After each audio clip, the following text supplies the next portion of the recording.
Cause on my mama we get busy. Another man down in my city. Brody Chopper got a red dot and some titties. I ain't with the drama. I'm just tryna touch a midi. I'm a addy dropper. Cause on my mama we get busy.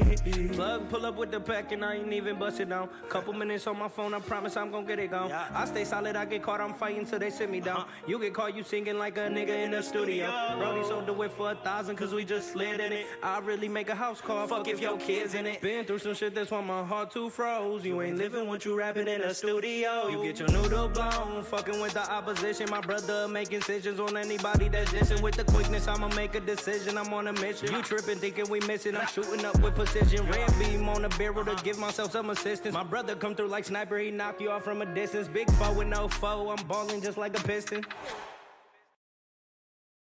We get the damn, heard it's another man down in my city. Brody Chopper got a red dot and some titties. I ain't with the drama.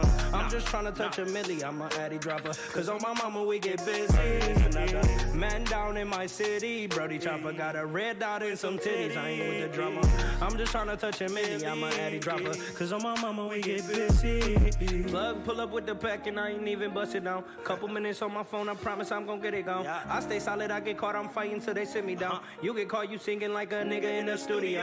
Brody sold the whip for 1,000 cause we just slid in it. I really make a house call, fuck if your kids in it. Been through some shit, that's why my heart too froze. You ain't living what you rapping in a studio. You get your noodle blown, fucking with the opposition. My brother making decisions on anybody that's dissing. With the quickness, I'ma make a decision. I'm on a mission. You tripping, thinking we missing. I'm shooting up with precision. Red beam on the barrel to give myself some assistance. My brother come through like sniper, he knock you off from a distance. Big foe with no foe, I'm balling just like a piston.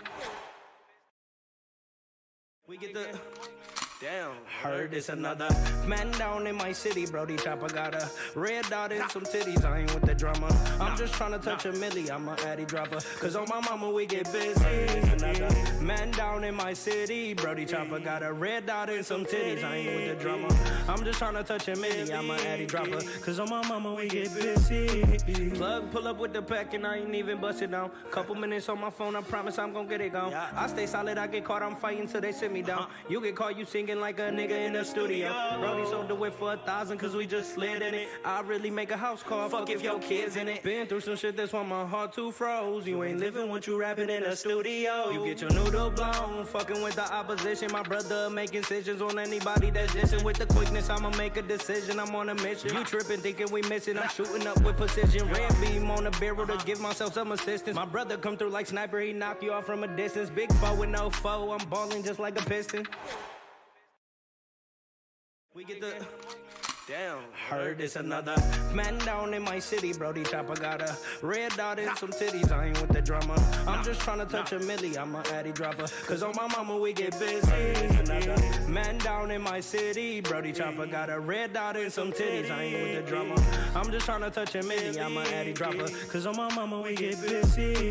Plug pull up with the pack and I ain't even bust it down. Couple minutes on my phone, I promise I'm gon' get it gone. I stay solid, I get caught, I'm fighting till they sit me down. You get caught, you singing like a nigga in the studio. Brody sold the whip for 1,000 cause we just slid in it. I really make a house call, fuck if your kids in it. Been through some shit, that's why my heart too froze. You ain't living what you rapping in a studio. You get your noodle blown, fucking with the opposition. My brother making decisions on anybody that's dissing. With the quickness, I'ma make a decision. I'm on a mission. You tripping, thinking we missing. I'm shooting up with precision. Red beam on the barrel to give myself some assistance. My brother come through like sniper, he knock you off from a distance. Big foe with no foe, I'm balling just like a piston. We get the damn, heard it's another man down in my city. Brody Chopper got a red dot and some titties. I ain't with the drama. I'm just tryna touch a milli. I'm a addy dropper. Cause on my mama we get busy. Another man down in my city. Brody Chopper got a red dot and some titties. I ain't with the drama. I'm just tryna touch a milli. I'm a addy dropper. Cause on my mama we get busy. Plug pull up with the pack and I ain't even bust it down. Couple minutes on my phone, I promise I'm gon' get it gone. I stay solid, I get caught, I'm fighting till they sit me down. You get caught, you singing singing like a nigga in the studio. Brody sold the whip for 1,000 cause we just slid in it. I really make a house call, fuck if your kids in it. Been through some shit that's why my heart too froze. You ain't living what you rapping in a studio. You get your noodle blown, fucking with the opposition. My brother making decisions on anybody that's dissing. With the quickness, I'ma make a decision. I'm on a mission. You tripping, thinking we missing. I'm shooting up with precision. Red beam on the barrel to give myself some assistance. My brother come through like sniper, he knock you off from a distance. Big foe with no foe, I'm balling just like a piston. We get the... Damn, heard it's another man down in my city, Brody Chopper got a red dot in some titties, I ain't with the drama. I'm just trying to touch a milli, I'm a addy dropper. Cause on my mama we get busy. Man down in my city, Brody Chopper got a red dot in some titties, I ain't with the drama. I'm just trying to touch a milli, I'm a addy dropper. Cause on my mama we get busy. Plug, pull up with the pack and I ain't even bust it down. Couple minutes on my phone, I promise I'm gonna get it gone. I stay solid, I get caught, I'm fighting till they sit me down. You get caught, you singing like a nigga in the studio. Brody sold the whip for 1,000 cause we just slid in it. I really make a house call, fuck if your kids in it. Been through some shit that's why my heart too froze. You ain't living what you rapping in a studio. You get your noodle blown, fucking with the opposition. My brother making decisions on anybody that's dissing. With the quickness, I'ma make a decision. I'm on a mission. You tripping, thinking we missing. I'm shooting up with precision. Red beam on the barrel to give myself some assistance. My brother come through like sniper, he knock you off from a distance. Big foe with no foe, I'm balling just like a piston. Hey, what's up, everybody? This is the El Nino Podcast. I'm Eladio Nino, and this is Real Everyday People. So before I get started, it's 9/11. So, I want to pay my respects for, all of those who lost their lives, September 11th, 2001. And, my heart goes out to their families. And, that was a day of tragedy in our country. And, we still want to be able to... move on and, with these people in our hearts, So I didn't have an episode last week because it was Labor Day. And I'm like, you know what, man, I need a break. I want to chill with the fam and do what I do. And I did. I hope everybody had a safe Labor Day weekend. I took time to just chill, relax, do what I wanted to do. Didn't have to do anything I had to do. You know what I'm saying? So that felt good. Got a lot of good things going on, plenty of events, shout out to the Detroit Health Department. They just recently had a resource fair. And, a lot of these fairs and events that they're having around the city are really good to attend because they have so much good information for you, So I do my best to try to promote September 20th. We got the Expungement Fair coming up at the DHDC 1211 Trumbull. Come on up, man. Shoot your shot. You know what I'm saying? You might have, a felony on your record or something on your record that's holding you up from housing or, that new promotion at the job that you want or even just getting into the door at a job that you want. We're going to, take care of everything. It's going to be all for free. We're even going to flip the tab. We partner with Chase Bank, and we're going to flip the tab for the $50 fee to be able to submit your paperwork to the court. So, take advantage of that. But today, man, we got a guest on here, man, good friend of mine. And, he's got a hell of a story. He's been there and everywhere, up and down. And I'm really looking forward to you guys hearing his story, man. Without any further ado, it's my man Cincere out to lay. What's up with you, bro? What's up, now? My guy, man. Much love to you, man. I appreciate you coming through, man. Appreciate you having me. Yeah, no doubt about it, man. So let the people know who you are, what it is, and what it ain't, bro. Cincere out to LA. I guess it's a you ask, I answer. You know what I'm saying? This is I've been waiting to have this conversation for a long time. We've been chopping it up for a couple of years, so it's definitely going to be interesting. Oh, yeah, no doubt about it, man. I just, when people come on here, I wanted this platform so that, when people come on here, bro, they are front and center. You know what I'm saying? The whole concept of this was to be able to document stories of people from urban communities, to be able to share their stories. You know what I'm saying? The good, the bad, the ugly, where they been, where they at, and where they headed. And, and in the couple years that I've known you, you have a great story, bro. You've been a little bit of everywhere. You got a lot of, great experiences, a lot of, endured a lot of suffering as well. But, we ain't no stranger to danger, bro. You know what I'm saying? So what part of the neighborhood do you come from? I'm from Mack and Bewick. So my whole childhood was basically spent between the Mack and Bewick, Mack and Chalmers, East Grand Boulevard and Ferry area. Okay. You know, Mack and East Grand Boulevard cross. So, you know, born at my grandmother's house, but leaving there and going to the boulevard, it was literally maybe a 25-minute walk. Okay. So even when my mom's was uprooted and left, you know, we were still in the same neighborhood. So basically around the Black Bottom area. Okay. Yeah. All right. So were you raised with both your parents, and did you have siblings? You know, both, you know, my mother and father were both instrumental in my life. Okay. They weren't married, but, you know, they had the off and on, you know, relationship, you know, for as long as I can remember. I still have relationships with both of my parents to this day. They both still alive. And I have a number of siblings. If I'm not mistaken, last count, 14. Whew, that's so a football team. We had a blended family. Okay. You know, we had a blended family, but, you know, of course, my mother had children. My father had children. My mother married when I was young. They was like the black version of the Brady Bunch. Yeah, exactly. And like still to this day, like when people ask me personally, you know, how many brothers and sisters you have, and I give them a number. And when people ask me, you know, did your mother have all those kids? I kind of hate that question. Mm-hmm. I'm like, you know, my brothers and sisters are my brothers and sisters. So, you know, oh yeah, absolutely. You know, we came up together. So, to me, they're my brothers and sisters. You know, it is what it is. Yeah. So, what was that like growing up in a household of, with, you know, with or just having, you know, 14 siblings in general? You know what I mean? Well, to be honest, it was normal. It was, you know, it's normal to me. I grew up in public housing. Okay. So, you know, in one form or fashion or another, even though my family was all in the same neighborhood, I grew up generally building the building, you know. So, okay. 4-story buildings. It was 4 4-story buildings on my block. And we kind of, you know, transitioned from one building to the other, you know. Were they all the same, or were others better than others, or how did that work? Like, man, you know how you start here and then you transition there and then you go over here? All I would say is, man, one had roaches, one had mice, then one didn't have nothing. They all had roaches, so I'll say that. But, you know, the ghetto is the ghetto. You don't really know where you are and what you're going through until you get older. Yeah. So it was what I was used to. Yeah, for sure. Yeah, so, you know, I adjusted to my foundation. Yeah. And, you know, that's kind of, you know, where my start came from, but I wouldn't take it back for anything in the world. It's easy to say what we would want in life, but, you know, I'm where I am right now for a reason, and that's a part of it. When you were a kid and they used to ask you what you want to be when you grow up, what was your answer? You know, I had a little bit of talent when I was a kid, man. So, okay. You know, I think my first response to that would have been maybe a musician. Oh shit! Okay. I was real deep into instruments, you know, into playing music when I was young. So I literally put up a post on my Facebook not too long ago, and my father was kind of instrumental in this.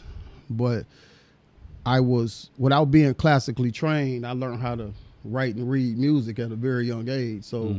By the time I was 10, I was playing in the orchestra. I had, you know, the experience of being able to play in the orchestra. And it was a big fight between my parents when I was 9, 10 years old.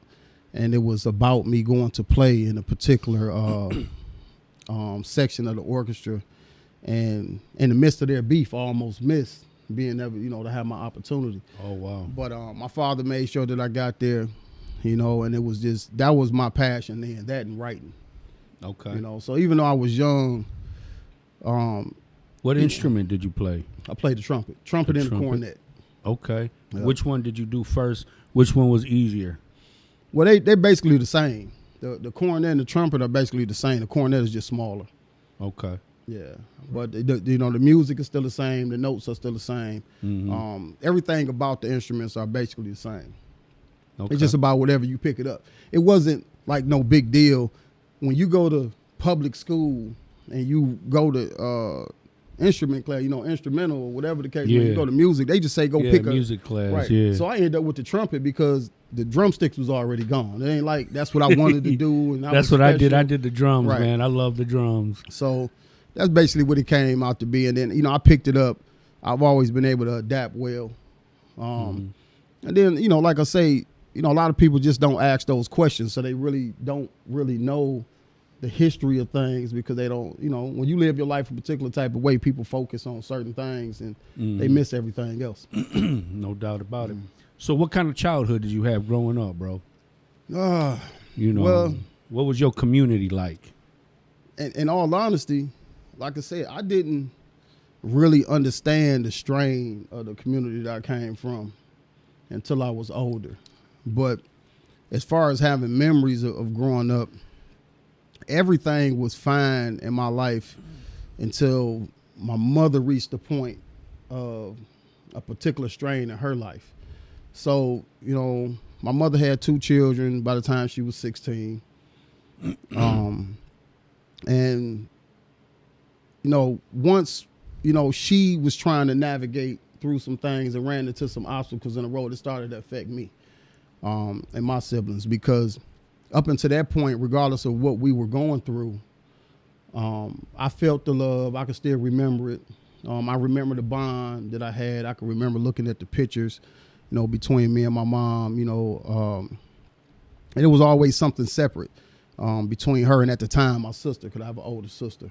But at the time, it was just us.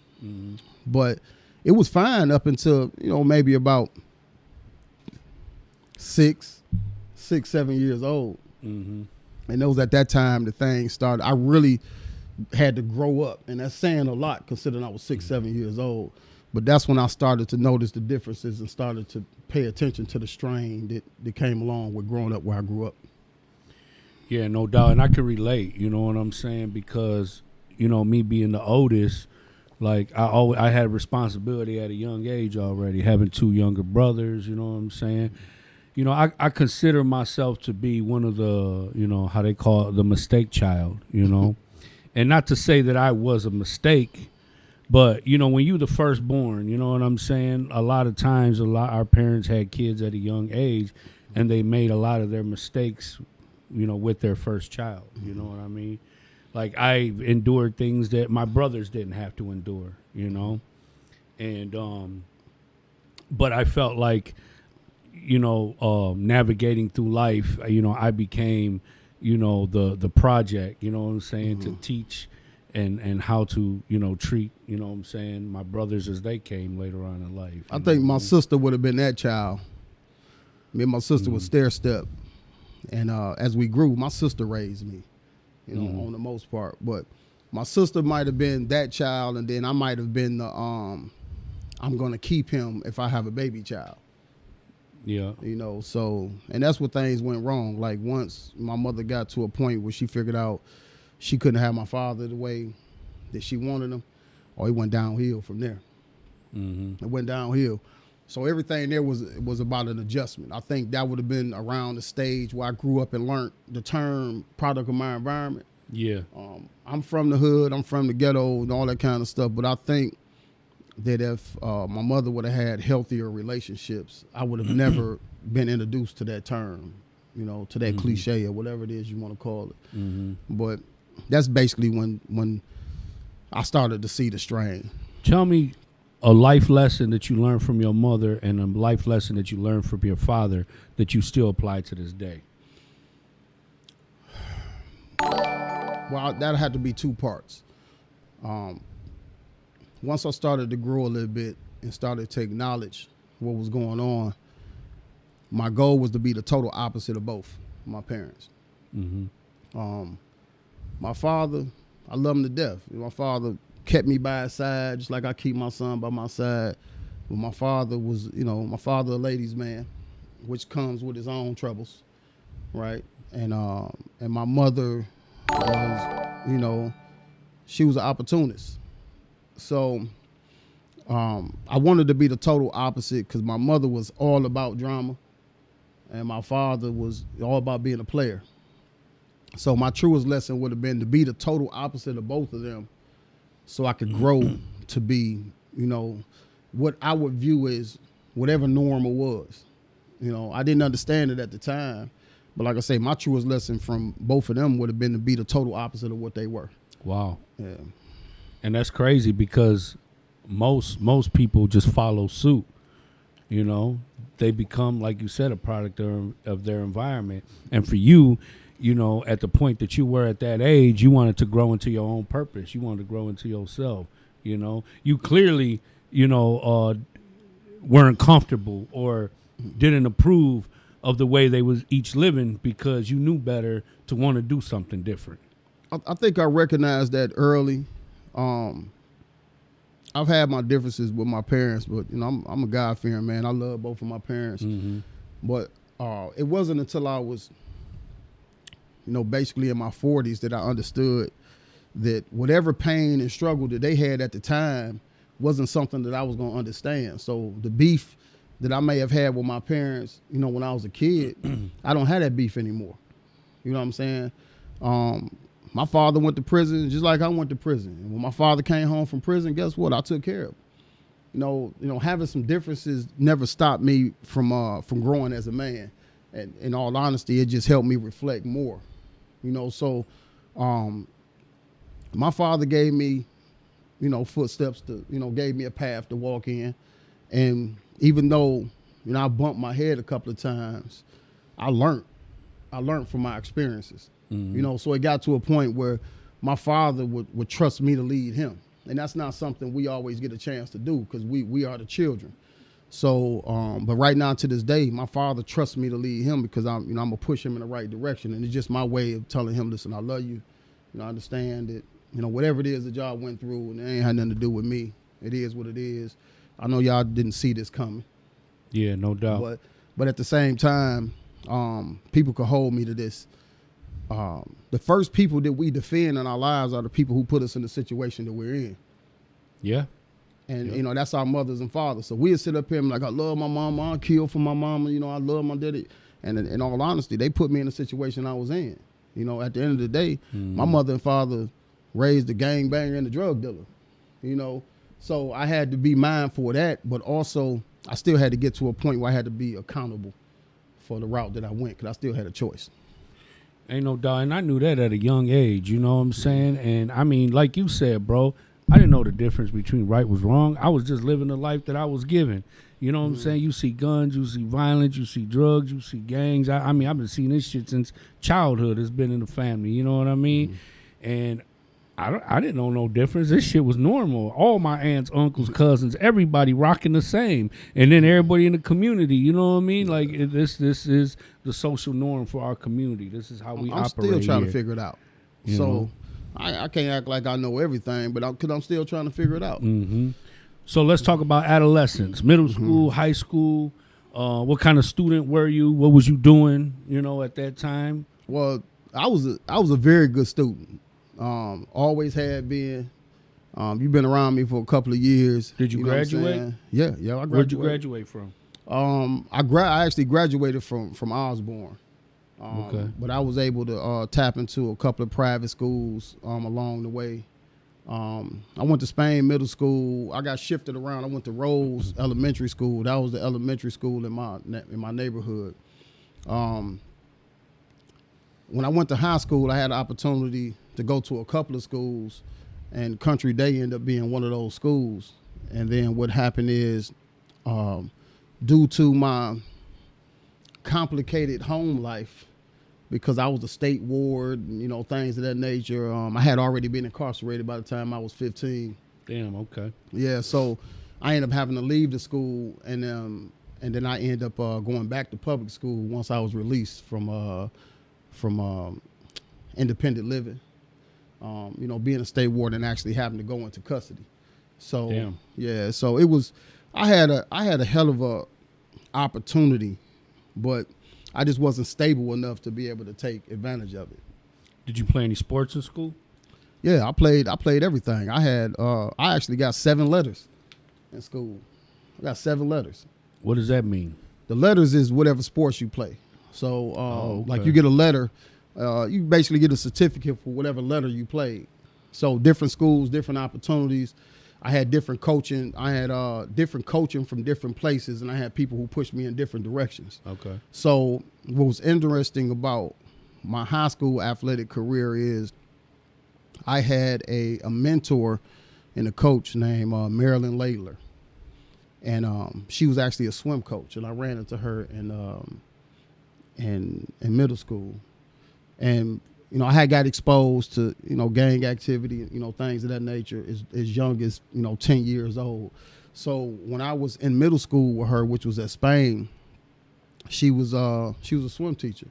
I ran into her at a later date, and it was this young woman at the time, a teacher or educator, who pushed me in a particular direction. And what she did is she challenged me to walk away from the major sports and to focus on what we would consider the unpopular or minor sports: swimming, golf, tennis, things of that nature. Yeah. And she gave me, and I still live by this to this day, she said, football and basketball would teach me camaraderie, but where's it really going to get me in life? So she put me in the pool, and she knew my situation, and she was like, I'm going to train your mind. Instead of training you to be popular, I'm going to train your mind. She said, when you stop swimming, you'll still be able to take the lessons that I give you and live life. And she told me this as a young man, and I understood it. That's so dope. That's the, a teacher. the influence, That's a true teacher. the influence that she had over me at that time, she basically told me, you're going the wrong route. I'm going to make sure that you graduate. I'm going to make sure that you have an opportunity. I'm going to make sure that you live. And this is what she was telling me, being in my life for about 3 years at the time, and me missing her and then seeing her after I had been incarcerated and got out. I ran into her, and she literally, helped boost me, and that's how I ended up at Osborne. Okay, that's dope. So you had some guidance. Yeah. I had more guidance outside the home than inside. Okay. And plus I left home at a very young age. So what happens after high school, man? Like, what you graduate, you go to college, you go to the military. Like, it's like once you graduate high school, it's like the whole world's in front of you, the whole world of opportunities. I graduated basically from life maybe at 12 or 13. So at 13, I get a knock on the door, and my mother came in my room. We had been having some problems back and forth. But at 13, my mother came in my room with a gun and told me to leave home. So she pulled a gun on me at 13. I didn't wake up for school on time, and she generally woke me up for school. So the consensus at the time was, why are you late for school? This seemed like to be the excuse on that day. The gun was sitting behind her leg. We had a lot of issues inside of the household, and she told me to leave, and I left, and she told me to give her the keys and not to come back. So the reason why I backed up to that point is because this was before high school. It was basically before I even reached the point of high school. So I left. I opened my bedroom window that day. I came back every day for 7 days. I would come in, crawl in the window, go in the kitchen, make me a sandwich or something, wash up, change my clothes, put my clothes on a hanger, hang them in the closet, go hide in the basement, and I would go to sleep. On the 7th day that I came in the house, the window was locked. She figured out I had been coming into the house. That was 40 years ago, maybe 37, 38 years. I haven't been home since. Damn. So 13, 14, I was already gone. This was before my 14th birthday. So I spent my entire high school career bouncing around, couch surfing, being in the system. I ran into some mishaps a little while after I left home. When I graduated, you were in the juvenile system too, right? Yeah, I graduated. On force? No, I graduated. I went to prison. So okay. Yeah, I went to Maxie. Okay, yeah. Yeah, I was in going to Pioneer. Yeah, I bounced around. I went to Wolverine Human Services. Mm-hmm. So I spent a lot of time there. I was out there in Vassar, man. That was actually one of the best things that happened to me when they sent me to boot camp. Yeah. I went to Vassar, Michigan at the Pioneer Work and Learn Center, bro. I became a Wolverine, and I learned a lot of things, bro. Even though I still wasn't, ready to lead that lifestyle alone, I still learned a lot in there. You know what I'm saying, about just independence. And, man, I went and didn't go home. Mm-hmm. I went to FNS, and which was in Inkster, Michigan. But when I got arrested and sent to jail, they gave me the speech on, give us your parents' name so we can have them come get you. And I never gave them my parents' name. So I was a John Smith for the longest because I would never tell them anything. And then I ran away over and over. I went to Denby, Children's Home. So I ran away several times. Every chance I got a chance, every time I got a chance, I ran away. So I learned a lot, you know what I'm saying, in that time, because I didn't have any foundation. I didn't have parents. I didn't have, any of that. Maxie Training School was rough too, bro. That's where they sent all the gangbangers. It was, well, that's where they sent you if you was adjudicated and you were unmanageable. That was basically prison. So you had, Sequoia, and then you had Green Oaks. And Green Oaks was basically Green Oaks custody. was the other one. Yeah. Yeah, Yeah, it was so- Maxie Training School in Green Oaks. Yeah. And thank God at the time I was at a St. Thomas Holding facility over on the east side. And they was trying to send me to either Maxie or Green Oaks. But my godparents, they had connections to the Pioneer Work and Learn Center. So they had a meeting with the administration. And before they could transfer me to Maxie Training School, they ended up sending me to Pioneer Work and Learn Center, which was way much better for me. You know what I'm saying? I never knew the differences until I was older. But like the Don Bosco's, all the different, Star Commonwealth. Commonwealth. I didn't know that our parents actually had some leeway in those decisions. But like I say, I didn't really have, my parents weren't there at that stage of my life. I was just terrible, man. I raised so much hell for my mom and for my family, just being young, rebellious, you know what I'm saying? Young gang member, selling drugs, all that shit. Like, I did it all, but I took the activity with me everywhere I went. When I left, when I did graduate high school, I went up to Eastern Michigan. Within a year, I got kicked out. I got kicked out of Eastern. How come you got kicked out? Selling dope. Got into some group fights up there. I think that might have been. I think I lasted a year. I think it was going into the second year that I got kicked out. But like again, I didn't have any foundation. The story behind even me getting in college, that was my teachers, the educators, the people that was behind me. I haven't had a parent's name on any of my paperwork for school since the 8th grade. Damn. I don't pay crackheads. It was a lot of different things we could do to manipulate the system back then. But I've had drug addicts and everything enroll me in school. Playing like they were my parents. I've had teachers, enroll me in school. Damn, that's crazy, bro. Yeah, I've had I had a hell of a story. Who got you into selling dope? Where you learned this shit from? Well, my father was big. What I'm saying, when it came to selling dope, but the story behind that is crazy because even though my father was in the game, he exposed me to everything, but that wasn't how I got started. How I got started is I grew up on the Chambers block. I grew up the Chambers brother in that area. And what happened is the older guys, I grew up in a time where kids couldn't touch drugs. They wouldn't allow the kids to touch drugs because heroin was the big drug at the time. So the story behind me actually selling dope was a bunch of the older guys were hanging on the block, and they was doing their thing, and then they got raided. They stashes were all in the bushes and behind the store. So when the guys got raided, me and my friends went into the stash, and then we served all the fiends that were out there on the block that night. So now I'm 13, you know what I'm saying? And I made like $900 that night. It's been a wrap ever since. So that was my introduction to it. But I grew up in the buildings that, the actual movie New Jack City was made about. So I had seen the foundation of how everything was done. And then my father and all his friends sold drugs. So let's just say I learned how to earn before I learned how to work. Yeah. You know what I'm saying? Yeah. I learned conflict before I learned resolution, things of these nature.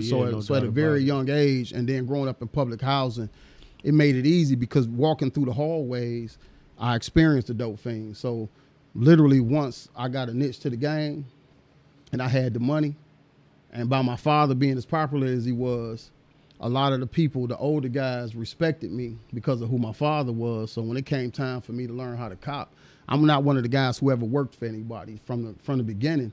I was able to cop my own dope, and I grew. So at a very young age, I had came up, and what a lot of people don't realize, and a lot of people who see me now, the streets was business to me. So how I was introduced to the gang culture, how I was introduced to the dope game, this, that, and other, it was business to me. And I tell people all the time, because the work that we experience people from so many different areas. And I tell people all the time, Detroit, I'm everything that's listed and spoke of when it comes to this city. To the inner city of Detroit, I'm that. Like, this is not, this is not Miami, it's not Philly, it's not Chicago, it's not LA, this ain't Houston, this ain't, as far as Detroit is concerned, everything about my style and my hustle represents Detroit. It represents Detroit. Yeah, ain't no doubt about it, man. Ain't no place like home, bro. I love LA, I love Chicago, I love everywhere, but everywhere I go, bro, I got my city on my back. Yeah. You know what I'm saying? We catch the label. We've been Detroit, we in the Midwest, so we adopted a lot of the activity, a lot of the culture from other places. But I've never changed it. I evolved business-wise, So the conversation about money and how the money came about, like, I grew over time. Mm-hmm. You know what I'm saying? My hustle grew over time. And, it showed in how I kept up with the culture of what was moving in this city. Mm-hmm. So when we move more so toward, like, this is a city of crews, and people putting things together, crews and hustling. We adopted towards the things that were introduced to us from other cultures, from other cities over time. But what I did is I just incorporated it into my hustle, okay. And then me and my friends, we grew with that. It was 5, it was 5 of me and my homeboys when we were younger, and we started what we were a part of, and then it just kind of morphed into other things. Me, my homeboy Bati, Shannon, Joe, and Brian, and my homeboy Corky, and then everything else just kind of grew. So we started at 4 or 5 people, and then it morphed into 200 some odd guys. Mm-hmm. So, and this is 40 years ago. So it's not like the conversation that we having about was considered gangs, because we stuck on that, the gangs and the culture and stuff like that. If you've known me as long as you've known me, I've never promoted any of that. Mm-hmm. I'm about getting money. That's what it was. It was a business to me. So if it wasn't about getting money, I didn't care about none of that other stuff. And see, I think that's what made me more dangerous to anything than most, because you had the gang members, that sold drugs. That's what they was good at. So they stayed in the hustling lane. Mm-hmm. Then you had, the gang members who were not hustlers, you know what I'm saying, but they were shooters, and they were warriors, you know what I mean? So I started out as a gang member first. I started out as a warrior and then adopted the hustle game. Mm-hmm. So for me, I just felt like I couldn't be fucked with, you know what I'm saying? Because I had the best of both worlds. We could do business, or I could lay you down, you know what I'm saying? However the fuck you want this shit to go, that's how it was, you know what I mean? Mm-hmm. And that's a double threat, Well, for me, I'll be totally honest. I hear so many stories, and all of our foundations are different. I was so hurt from what went on in my household. Like the distance between me and my mom. You know what I'm saying? All the fighting between her and my dad, and then being out there on my own. That I was a monster when I was young because I was hurt. Absolutely. So I was a problem. Yeah, we didn't have no anger management. Right. I still, right now to this day, listen to me, I did 17 years as an adult. I did 19 years total. And I ain't never have a conflict in prison. Mm-hmm. Whenever if something was on the floor, I dealt with it right then and there. Mm-hmm. So when I listen to the stories, I'm like, like my experience was different. Mm-hmm. I took everything that was about me, I took everywhere I went. So to be honest, I was scared more so than I was tough. Because I was the weakest link in my crew. Out of all of us, all of my friends were murderers. Mm-hmm. You know what I'm saying? And I was violent. Everybody thrived off violence. Yeah, you thrived off intelligence. Yeah, and what happened is the foundation of my intellect is what pushed me, and that was my discipline. But the guys that I started with, man, we were friends. That's what it was. We were friends. We came from a particular area. And then over time, our skill sets for whatever it is we was doing wrong kind of morphed into something else.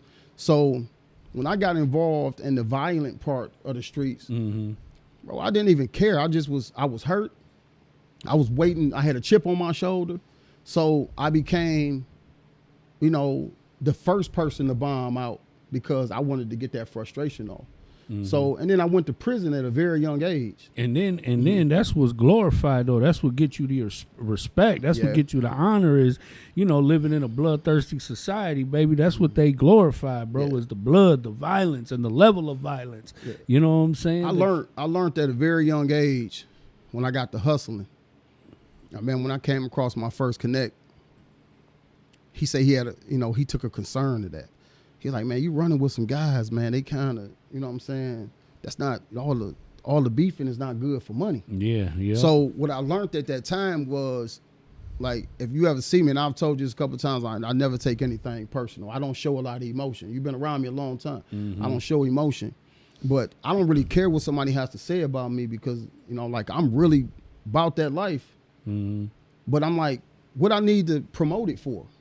Like, if I got a problem, then we're going to deal with whatever the problem is. Mm-hmm. So I learned, like I said, at a young age, in order for me to get money, you can't beef and get money at the same time. I know. That's what my uncles used to teach me because, like I said, I was doing both, but it was a conflict of interest because I had so much heat coming to the house and to my people because of the gang shit that it was affecting us being able to make money.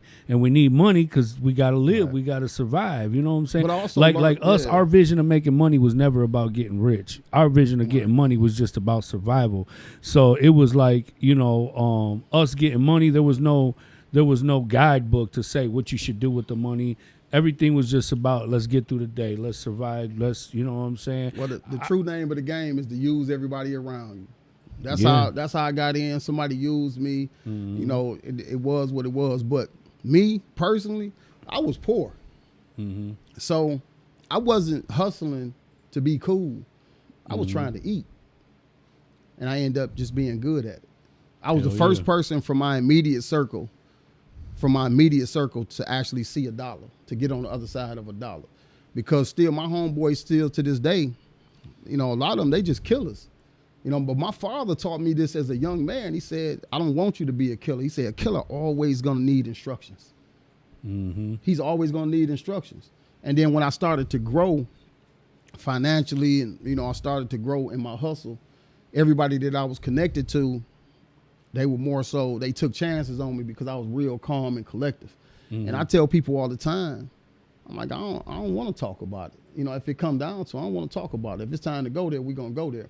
But I'm not going to show my cards. Mm-hmm. And I haven't always been able to convince the people around me that, but I've been out here for 40 years.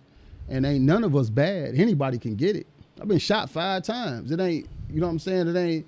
Yeah, dang. So it ain't like Tupac out there. Yeah, so it wasn't if a person get to you, they get to you. Mm-hmm. Some people make it, some people don't. But we tend to think that we're bigger than we are in a very, very small area. How did you feel after you got shot, bro?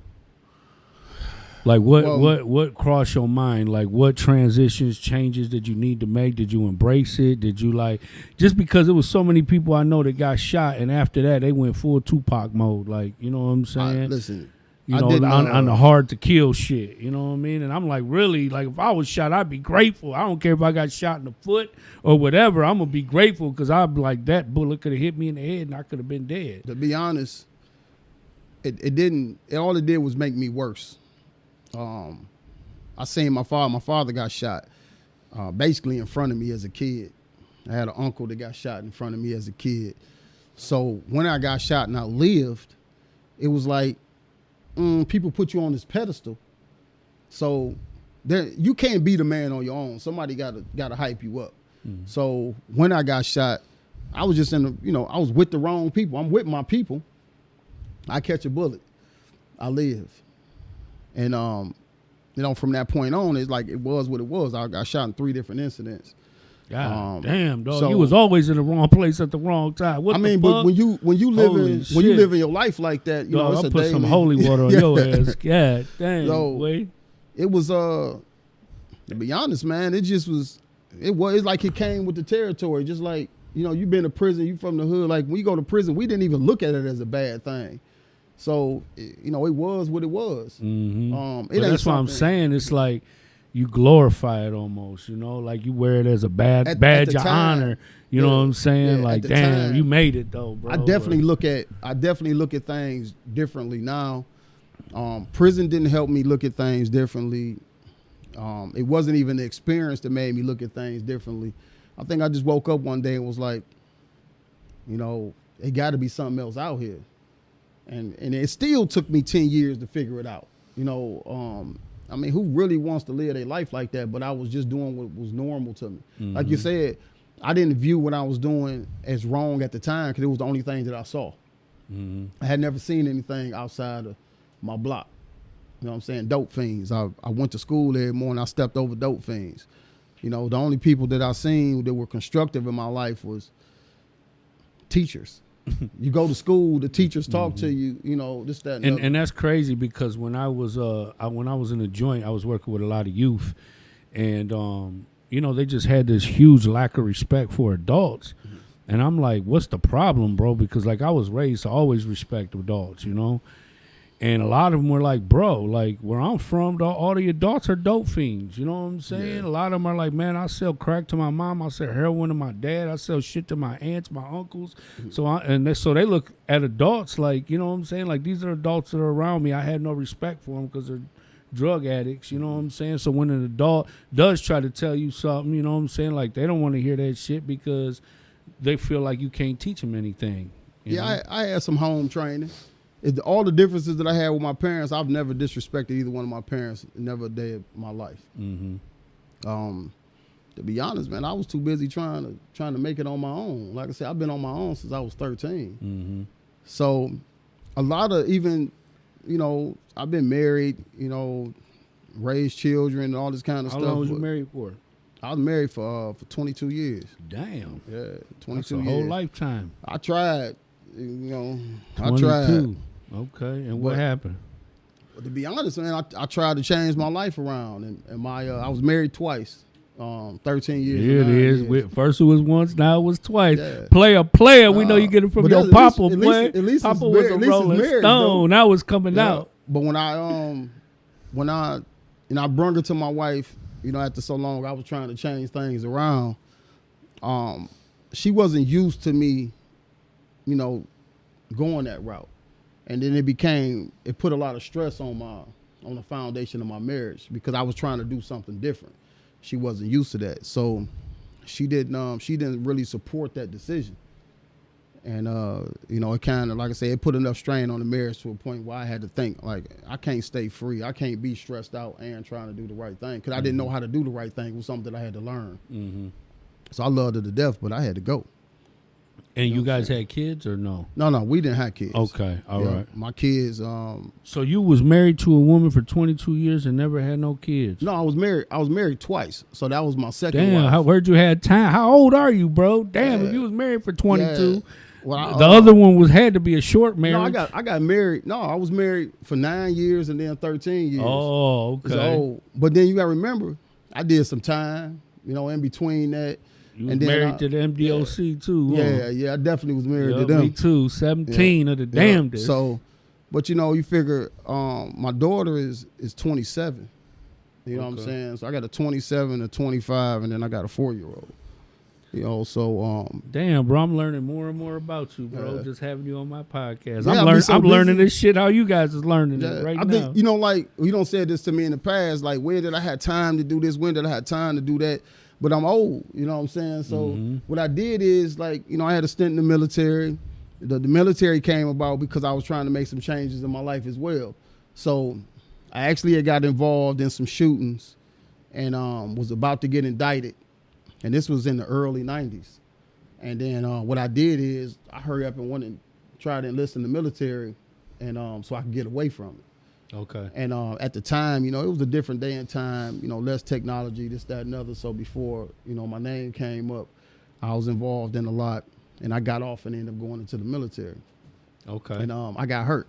But the military, you know, gave me a lot of opportunities, like when it came to, you know, educating myself, this, that, and the other. I was able to pick the ball back up on my education. I had got some college money. So I was able to go back to school. And then it took me out of my environment. The thing is, I still took my my mentality with me, but it did take me out of my environment because I sold dope my whole life. And I took it everywhere I went. I took it to school. I took it to college. I took it to the military. I took it to jail. Yeah. I didn't do the average time. Like I said, I did a lot of time. But like when I listen to people talk about prison, I'm never hearing all the real stories. I'm not hearing about the guys who stole noodles. I ain't hearing about the guys who was homosexual. I'm not hearing about the guys who was using women for $27 to get on the phone. I'm not hearing all of that. So prison, you know, I recruited, you know, the foundation of what I was doing everywhere I went. Like when I was in the hood, I learned how to hustle. I came up, I learned how to push that bag. I pushed my bag. Everywhere I went, I recruited, pushed my bag. Everywhere I went. So how do you incorporate that amongst your people, you know, amongst your crew? Because like in my experience, like I said, sometimes, you know, everybody ain't a hustler. Everybody don't know how to get money.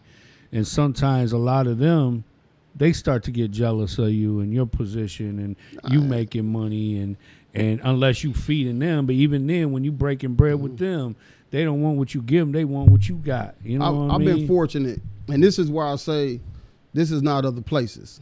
So Detroit has morphed into the culture of other foundations. You know what I'm saying? Different people brought, even me and myself, when in the early 90s, when me and my friends were running around going from city to city, trying to figure out what was going on and how to push our bag, we started to bring cultures from other places back to where we were from. Because I spent time, I'm talking this 30 years ago, I was in LA and I was coming back and I got exposed to, you know, the gang culture there. I went to St. Louis. I went to Philly. I went to New York. I went to, you know what I'm saying? I was in DC because I've lived in different places too. I lived in Atlanta. I lived in DC. I lived in Chicago. So what happened is I started to pay attention to how things were moving in other places, and then we started to bring the culture back here. So what it did here is once people started to bring the culture back to Detroit, things started to change. So it was around, you know, the early 90s. A lot of people were beef about it. It was the early 90s when we started to adapt towards colors. It wasn't like Southwest. I had absolutely no experience in Southwest as a young man, right? My whole thing was I ain't going to Southwest. If I don't know nobody in Southwest, I ain't going to Southwest. So it wasn't until I went to jail that I had met people from Southwest. But no matter what culture came here, I remained true to what I knew Detroit was about. So the gang culture, as it ended up turning into here, was just a business opportunity for me. So yeah, because I was a part of a crew. I came up in my crew, and we was about getting money. So when everybody brought the culture, I tell people this all the time. They could beef with me about it if they want. He who controls the bag controls everything. Because like you said, everybody's not a hustler. But what I found is at a very young age, you know, in my 20s or so, a lot of people were confined to their block, and I wasn't. I wasn't confined to my block. Like I could go east, I could go west, I could, you know, I could be on Joy Road one Same day. with me, I could bro. So I was traveling because I had the bag. So then I built associations across the city, and then even with my gang affiliation fell under one umbrella. So if you would know something about me, I don't promote anything or any organization, I don't care what it is, that condoned me doing the wrong thing that was legal. So if we gang banging together, we doing something wrong in the first place, right? So my connections to everything that I'm doing now came from me having a street pass. It didn't come from my education. It didn't come from any organizations that I was a part of, and that's the reason why I don't promote any of them. Because I see more gang members in the street than I do these so-called organizations. So what I did is I don't promote that. I don't promote it. I see the varsity jacket, man. Yeah. That boy's sweet, man. Got the big B's on it, big 5s on it. Okay, then my dog, man. You had that customized? Yeah, ain't no secret. You know what I'm saying? That boy looks sweet, man. I like that. I'm going to have to give me one. This like everything else. It's going to go with me everywhere I go. You know? But like that's I say, this graduation, your varsity. I'll push my street roots and all that more than I push anything else, because this is what put me in a position that I was in today. Like the recognition that I get now, I end up in a job interview that end up putting me in a position to change my life around on the most part because of what I was a part of in the wrong times, you know, when in a part of my life where I did wrong for a living. It wasn't the, you know, the ties that I had to everything else that helped me get there.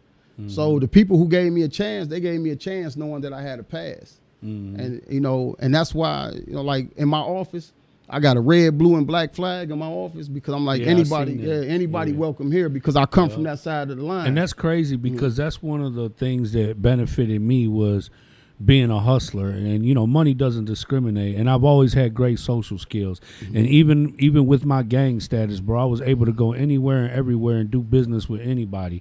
And I also gave everybody their respect, bro. You know what I'm saying? Like, everybody wasn't willing to do that because everybody was off pride. Everybody was off ego. You know what I'm saying? A lot of people couldn't, you know, come to terms of being able to socialize with, you know, other people from other parts of the neighborhood or different gangs, you know what I'm saying? I've always seen it like we all in the same shit. Everybody just wearing different colors. Yeah.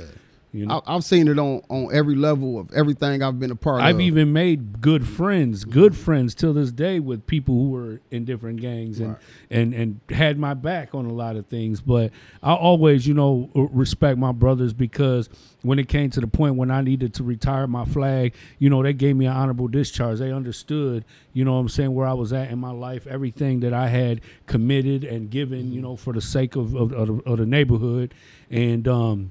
And still to this day, bro, they give me so much love, so much support, so much praise for what I'm doing, how I'm living my life, you know what I'm saying, how I'm able to redeem myself and give back.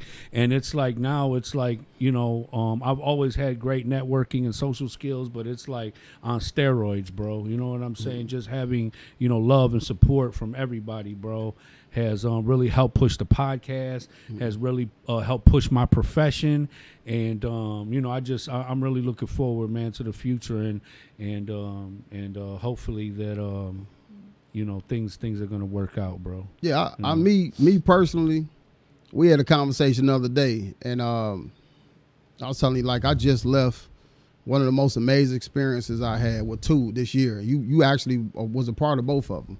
One, a couple of days ago, you know, I'm sitting in the House of Representatives. I was able to have a conversation, as I told you, with one of the young men that was one of the representatives, that's one of the chairs over issues like expungement, domestic violence, legal aid, you know, all the things that I'm a part of.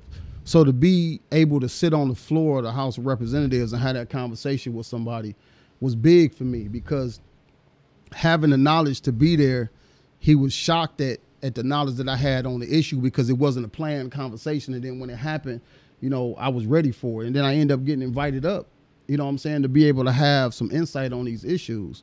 Another thing was, you know, being able to earlier this year having the opportunity to be able to sell my company.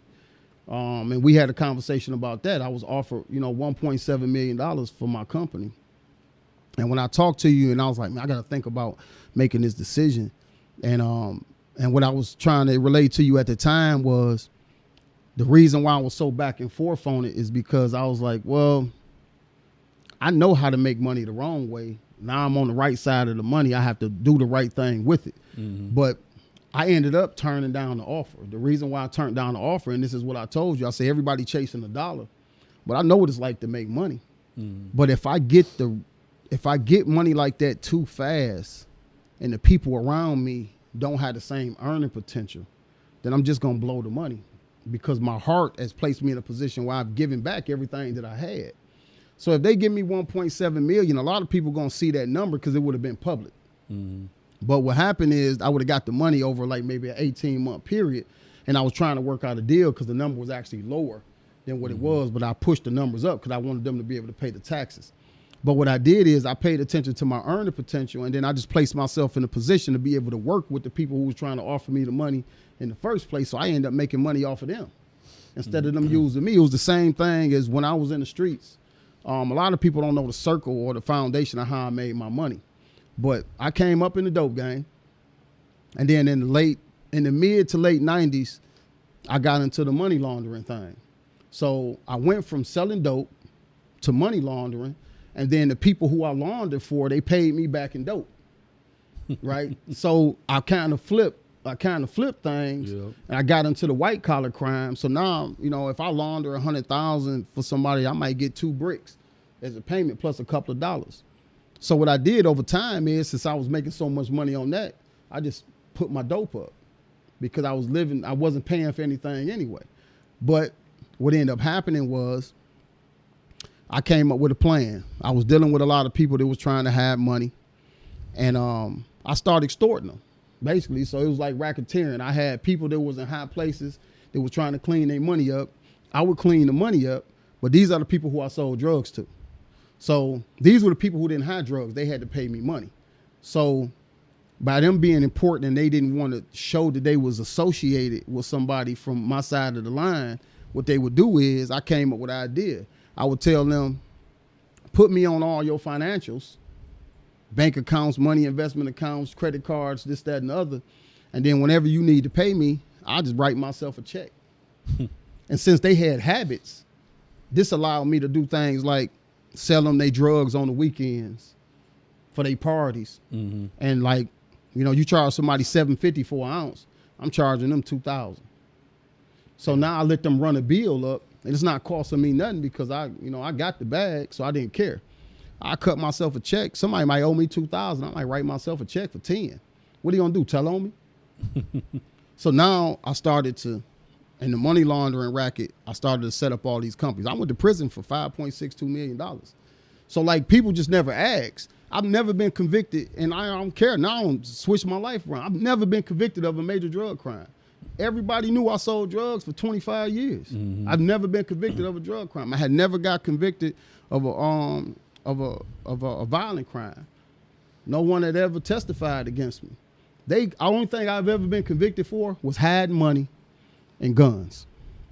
That's it. So you know how people could do their homework. That's all it takes, baby. That's all it takes. Listen, man, the streets was business to me. So you have to be, you have to be humble about it, this, that, and the other. And you're right. I did run into some differences with people, over the years. And, I did a lot of times. So I don't have my differences, but it was more so, I ain't nobody important. I hustled well. Mm-hmm. I did well in my hustle. But as you know, I don't take away from anybody. So as far as the people around me, I always took care of the people around me. Mm-hmm. But they had the opportunity to do whatever it is they was going to do with their money. And what I did is I did go the normal route in life. Like you say, I did a lot. I went to the military. I went to college. I worked at a law firm. I found my way into these different entities, and I didn't buy my way in. I earned my way in. So I wanted to talk about that. You work on legalities. Yeah. Is that something that you learned while you were in prison? And once you got to the door of coming home, what was the mission? Well, I learned. When I was younger, I learned the legal aspect of everything that I was doing. So I sold dope. So it's like they say, ignorance to the law is no excuse. Right, it's no excuse. So what I did is I learned everything that surrounded what my hustles were. Murder, guns, and drugs is what I studied because I seen people die. I sold drugs, and guns was a part of that. Mm-hmm. So I learned everything in the aspect of this. This was 30 years ago. Once I got locked up, I started to focus more on appellate issues or, just learning the law in general. And then I started to notice some loopholes, and it's ironic because in, I think like 99 or 2000, I exercised my Sixth Amendment right to represent myself on the case that I was on. And I went back to court and I ended up getting some relief on that case. Oh, wow. And what made it so ironic was the judge who sentenced me to 1 million years, which was Judge Cincere. You went straight Johnny Conquer. Right. So Judge Cincere was the judge who had sentenced me. I remember Cincere. Right. And Cut then, him loose. Yeah. So, no, that's Cut Him Loose Bruce. Oh, no, Cut Him Loose Bruce. Yeah, that's what I'm thinking. Cincere had another name. Yeah, he had another name. Yeah. I remember him too. When I came home from prison, I ended up working my way up the chain legally, through some associations and, people giving me a chance. And I ended up in Judge Cincire's courtroom. And Judge Cincere called me in the back of the chamber. He stopped court and called me in the back of the chambers. And then when I ended up getting the job that I ended up getting, lo and behold, the first person that I meet at the job was his wife. So I'm sitting in the hallway and she like, do you know my judge? I'm like, she said, do you know my husband, Judge? I'm like, yeah, your husband gave me 50-something years, So She immediately called him. We went to lunch that day. And we have a wonderful relationship. So now here it is. The person who sentenced me to prison is now I could call him on my phone. I could literally call him on the phone and go to his house for dinner. You know what I'm saying? Mm-hmm. Showcase and change. He offered me a job and everything. He offered me a job in his court. And then, here it is, the family of the individuals that weren't necessarily responsible for my incarceration, but here it is, one of the judges who actually ended up giving me some relief in court ended up being a personal friend of mine. But like I say, I did learn a lot about law when I was locked up, but I had always been naturally studious, very studious. Yeah. So I put in the work, and then when I came home, this was something that I had put in work for maybe 20 years. I got all of the education that I could on that aspect when I could, but my prior education was in journalism, which gave me my research skills, communication, and then business. So the streets, like I said, was business to me. I went to school to learn how to hide money. Mm-hmm. So while I was selling dope, I was taking classes. So you never think, the square, everybody called me the square. Now I put a book bag on, I'm always, you work with me for years. I'm always on time. I take care of my business. So you work with a lot of youth in their juvenile endeavors and stuff like that. Yeah. Is it easier working with the youth or with adults? You just got hired in, you know what I'm saying, to a new law firm that you're working with? Well, what happened is I have an association with the Jaffe Law Firm, with several other law firms as well. Shout out to Martell, man, Edward Martell, Mr. Not Guilty. Yeah. So what happened was I was more so working in advocacy at the time, and it's crazy because I was going to the courts every day, and I was getting kicked out of the courts because I was helping people learn how to beat their tickets, helping them understand the hearings that they were there for, things that in the joint? No, in the courts, like in the court system in the here. Courts. Oh, okay. So what happened is someone from a law firm had recognized what I was doing because they had started to see me so much there, and then they set up a meeting with me to go to a particular law firm. And then what happened is I ended up at having a conversation with the partners at Applebaum and Stone. And then once people started to test my knowledge, what I was going, I had some attorneys that gave me a chance. Rest in peace, Ray Page. Ray Page just passed not too long ago. I had an opportunity. He called me in to help him on a murder case in 2015, which actually pushed my status up, because the work that I did with him on that case, and I actually got to a point where, I literally was a part of the defense sitting at the table, in a murder trial. And it was crazy because it was a hell of an experience. But when people seen the work that I was doing there, it just kind of put me on the radar. And then, some people, some family friends, my uncle Phil Green, had a lot of connections. He introduced me to some people, and, I was able to, some doors open for me. And then next thing you know, I became freelance and working with attorneys around the city. But it was the advocacy part that really pushed me up the ladder because, like I say, the system is not designed to help our people understand it in real time. We generally get introduced to it when it's too late. And, a part of helping these families, I end up building a really good rapport with the legal community, and they would call me for help whenever they needed. And then it basically turned into a career. I didn't see it coming. Because generally in the past, I was doing it to help myself and to help my friends. But then on top of that, by me being tied to the streets, people came to me first. And as far as the two crews that link up, that came together, that I was tied to, of course I took care of everybody in my own circle. So it kept, I took care of my business. I was amazed when I had first met you and I had talked to you about, my murder case with Mike and Pat. And you were like, bro, I know your whole case. And I was like, are you serious? He was like, bro, I done read the whole case. Yeah. I know everything. I was like, damn. And then you working on my brother, Dario Cruz. You're working on his appeal right now. Yeah, I just got a message. Free Dario, man. Free Big Mike, man. Much love to you, brothers. Free Tom Martinez, he on his way home too. It's a lot of brothers coming home, bro, after 20, 25, 30 years, man. Yeah, we working on a couple of things. with Daryl. I'm working on a couple of things with Daryl Woods. We're trying to build relationships. Shout out to Daryl Woods. Yeah. That's my guy, man. Yeah. I was in prison with Daryl. Yeah, we working on bringing an understanding to a lot of the frivolous filings that are going on in the system, because a lot of the guys they just don't have the help. So like with Gabby brother, I'm working on the fact that he's exhausted a lot of his appellate rights, and I'm working on getting him back before something in the form of something judicial to bring light to that. Because what's happening is, a lot of times in the system, all the time that I spent in the system, what I noticed was it's such it's not even a culture shock for us to go to prison. People go to prison, they sitting in prison 10 years. They don't even know why they're there, because they never understood their cases. So I did do some legal work only for people that I knew when I was locked up. But to be honest, I didn't do regular time. I wasn't in prison trying to be all good. I mean, I was, I was gambling and selling dope the whole time I was locked up. I'm just being honest with myself. So when I came home, like you say, what was my plan when I came home? I was tired. I came home originally in 2011. I got set up in 2012. And I ducked a RICO indictment because I got set up. And that was after prison. Yeah, it was after prison. Damn. Yeah. Came home. So you clearly went back to it. I had always been connected to things. I never stopped. The thing is, I never stopped doing what I was doing. Being in prison didn't change nothing for me. It didn't, you know what I'm saying? I was talking on cell phones and eating Kentucky Fried Chicken.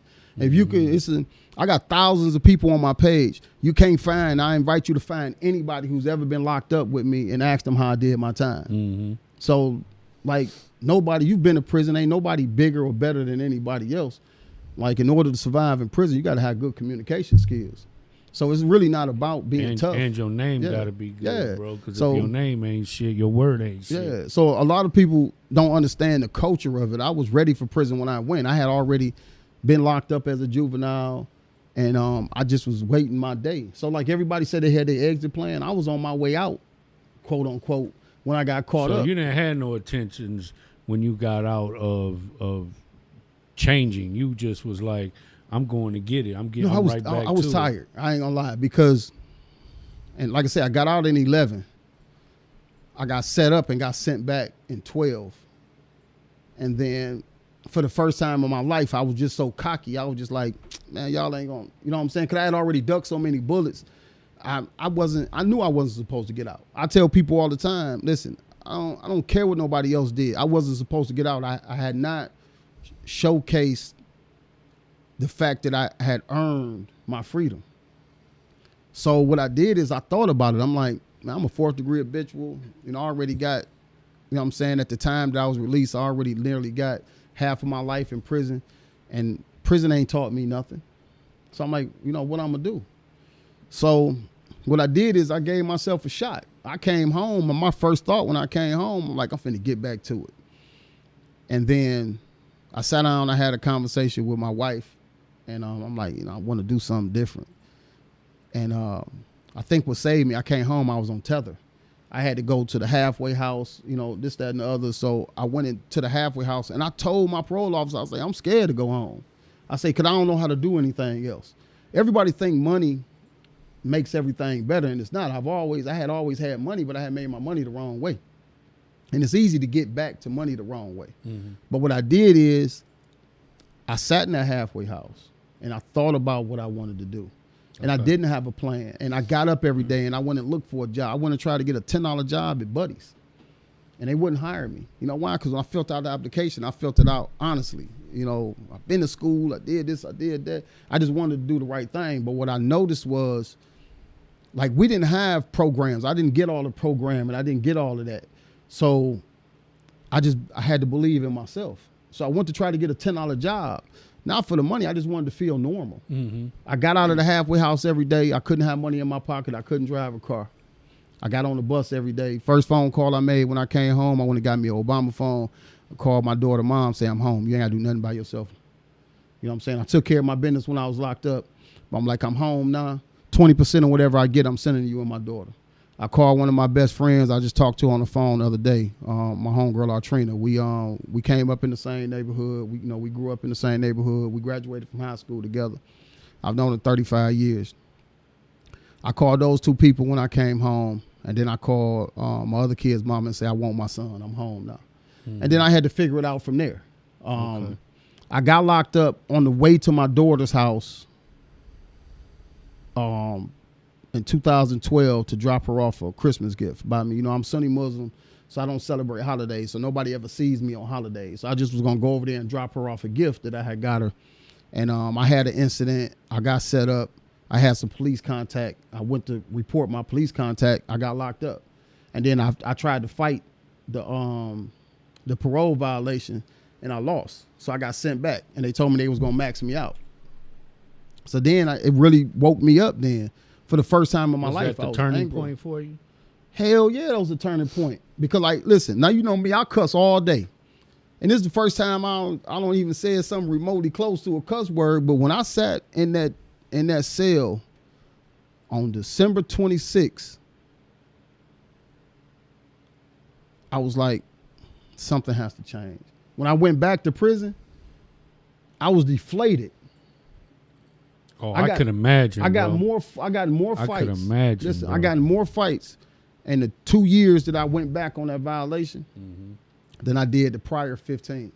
Anytime somebody even looked at me wrong, it was on, because now I was like, I felt like I had disappointed you had a chip my daughter on your shoulder. Shit. Yeah, it you hurt. Disappointed your family, yourself, bro. That's pouring salt in the wound, bro. I was 42 days from getting off parole.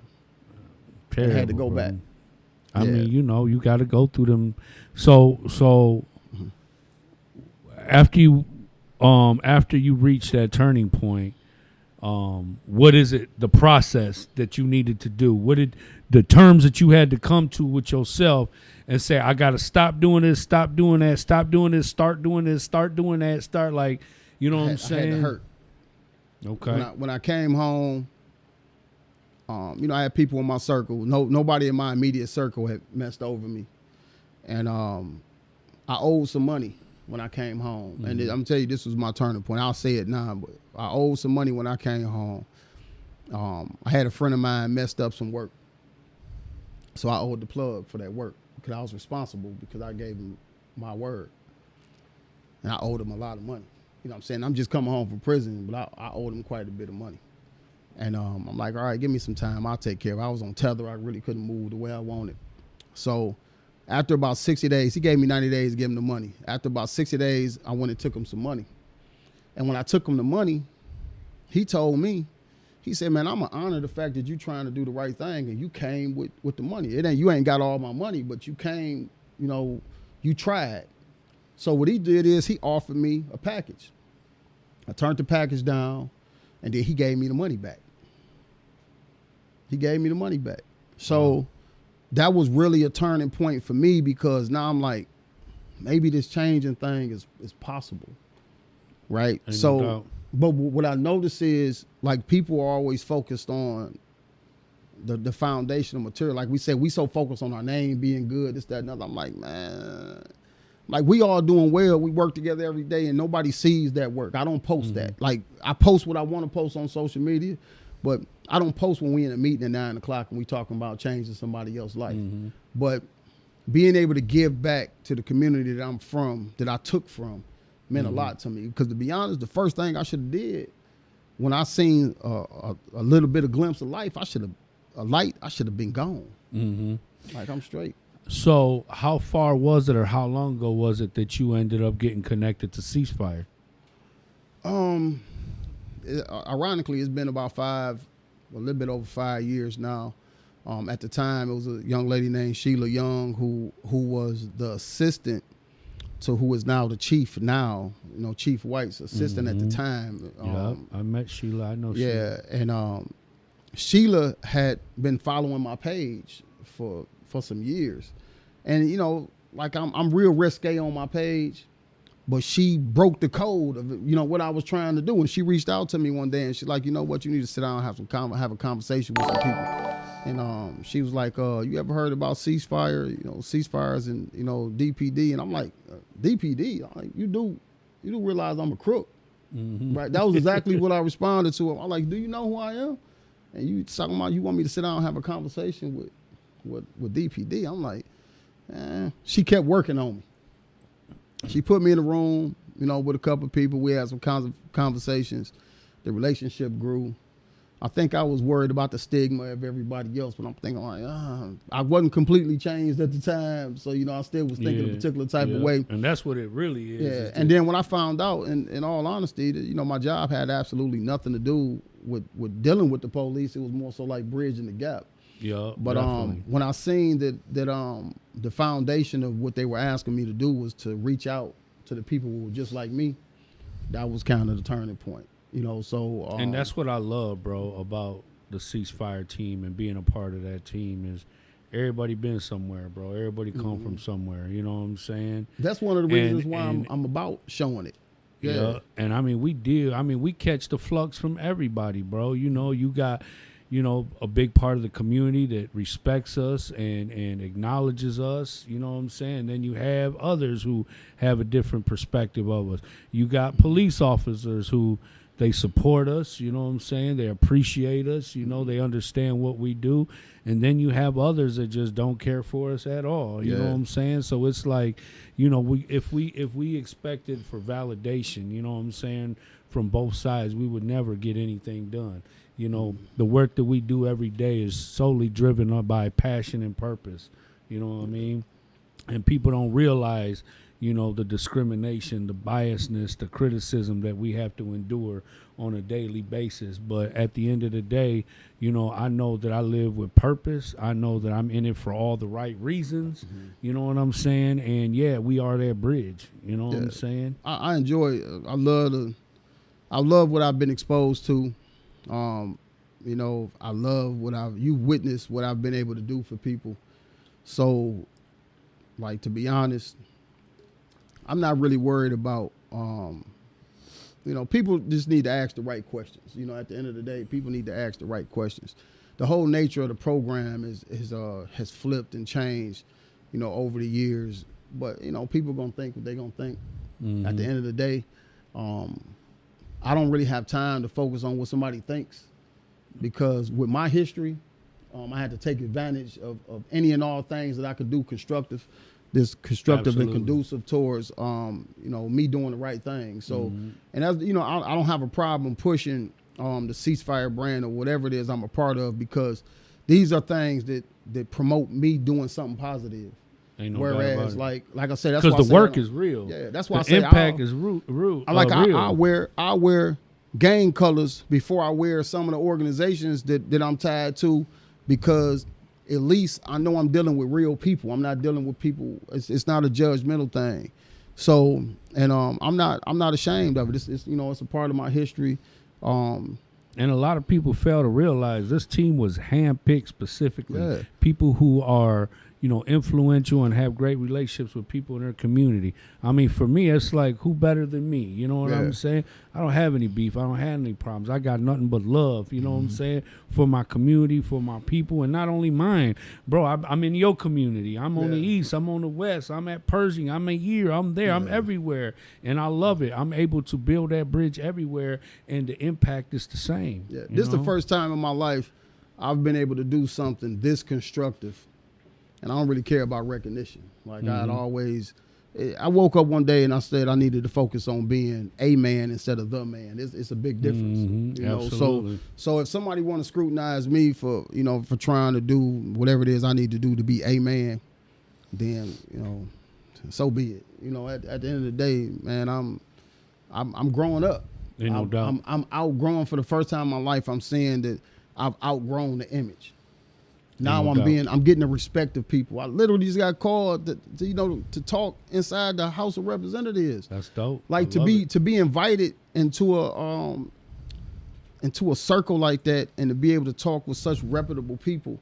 Man, you know how much security you got to get past to walk into the House of Representatives? And that's what, bro, I got so many badges that get me into so many different buildings and headquarters here and the health department there. And I'm like, bro, and I just came from prison. I come from the gutter, bro. I come from the slums, you know what I'm saying? And here I am today, like, I wear them like trophies, bro. You know what I'm saying? I see you got access, baby. Yeah, hell yeah, no doubt, man. But listen, bro, let them know where they can find you. You know what I'm saying? They want to look you up. They want to tap in with you. Give them the info. Well, I on my social media is Cincere Quran Al Talay. My Instagram, if I'm not mistaken, is Cincere 1022. If anybody want to find me, I'm really not hard to find. I actually have a big social media platform, and I've never been, the type. I've always had enough attention the wrong way. I'm not really used to having the attention like coming from this route. Because when I changed, my foundation didn't change with me, but for some odd reason, my social media platform. What if somebody just needed some legal advice? I know you have your Cincere Thoughts LLC. Yeah, Cincere Thoughts LLC, Cincere Principal Consultant. I have several different companies that's founded on giving legal advocacy. I actually have a company where I have 12 attorneys that work under me, and then I have partnerships with several law firms. So anything that anybody needs, I really literally will make the time to make sure that they understand. They could come to my office. I'll make sure that I put it in the tagline.